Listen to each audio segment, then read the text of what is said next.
Well, good morning. This is Sunday, March 15, the first Sunday of the coronavirus pandemic, closing some churches for us.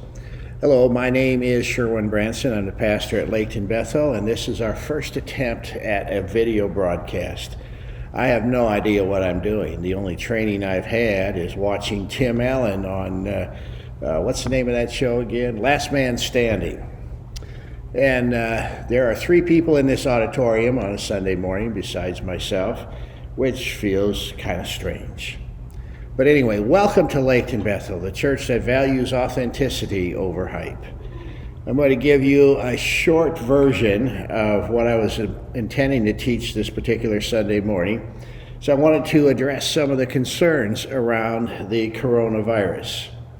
Now I know that for all of us who are a little bit older than most, we're not prone to panic quite as much as we were, like, say, 30 years ago. 30 years ago, if something would go wrong in the church, I would panic. I'd get high blood pressure. Now they have medication for that.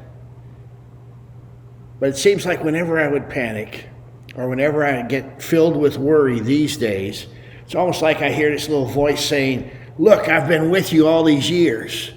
Do you think I'm going to stop being with you now?"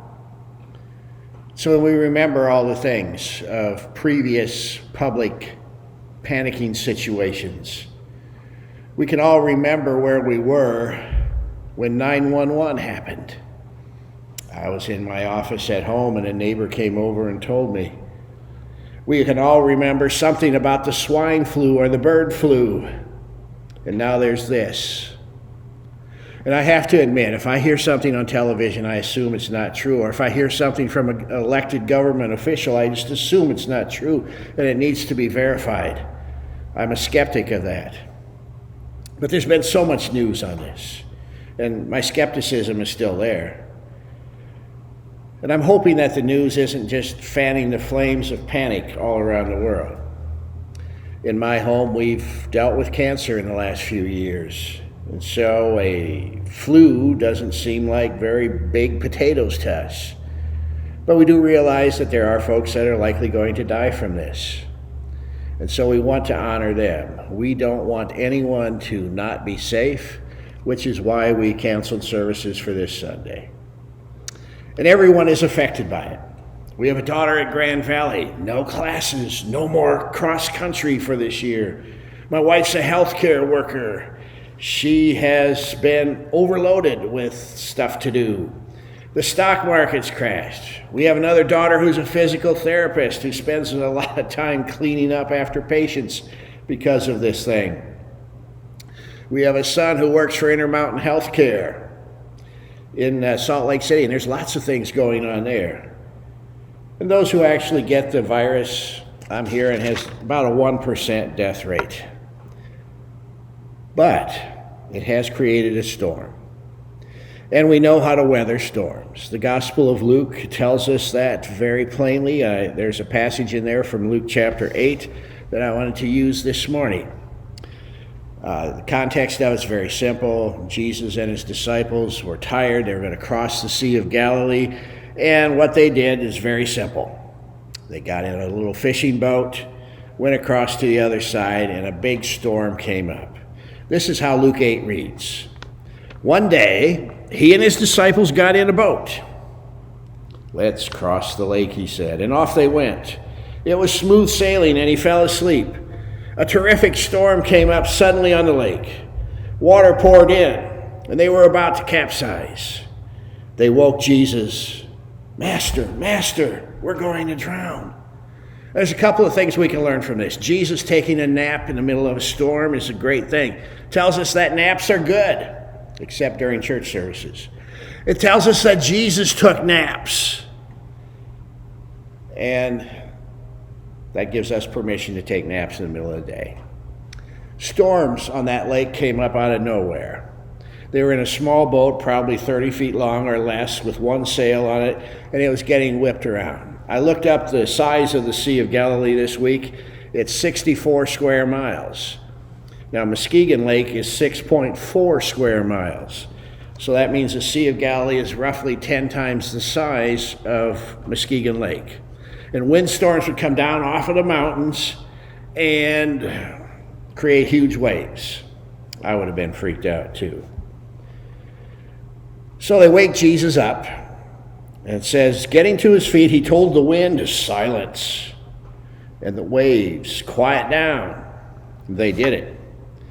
The lake became as smooth as glass. I like to imagine that picture of Jesus standing there telling the wind and the waves to quiet down, and then think of what he must have been remembering from the day of creation, where he spoke all of creation into existence. Just like he said, just like it says in the beginning of the Gospel of John, in the beginning, the Word, which is Jesus, already existed. The Word was with God, and the Word was God. He existed in the beginning with God. God created everything through him, and nothing was created except through him. See, he's the Almighty Creator. He can stop storms. But he doesn't normally do that. He normally just walks with us through the storms and takes care of us. That was his teaching point here in this day. Just like all of his miracles. They all have a point for us. He was teaching his students who he was. He is the Word. He is the Creator. He is God Almighty. And he's with us during all of the storms. And he's even with us during the hysteria of a pandemic. The passage goes on and says, then he said to his disciples, why can't you trust me? That had to hurt. Both him and his disciples. But that's his question with us today and all the hysteria that's going on. Why can't you trust me? Maybe it's a question that we have anytime anxiety comes. Why can't you trust me? Passage goes on and says, they were in absolute awe, staggered and stammering. Who is this anyway? He calls out to the winds and the sea, and they do what he tells them. Again, that was his teaching point. He's in control. When Jesus is with us, all storms are calmed on the inside. He walks us through the worst storms in life. So what do we do about this pandemic? Well, we trust. God has this. So be calm. I firmly believe that anxiety is a chosen response to any action we have. We're about as anxious as we choose to be. And we know that God has this. He'll walk with us through it. So let's trust him, let's use common sense, and let's help each other out when we can. Let's let our light shine through this. As followers of Jesus, let's have a sensible response. Let's avoid putting down government officials. Let's not contribute to the rampant negativity that often comes through this. You and I, we need to focus on being the light.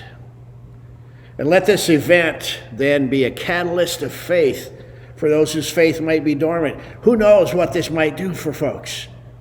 Maybe this will bring together a new kind of faith. But the important thing is to let them see the face of Christ in you, and maybe they will find Jesus irresistible because of you. Thanks for listening.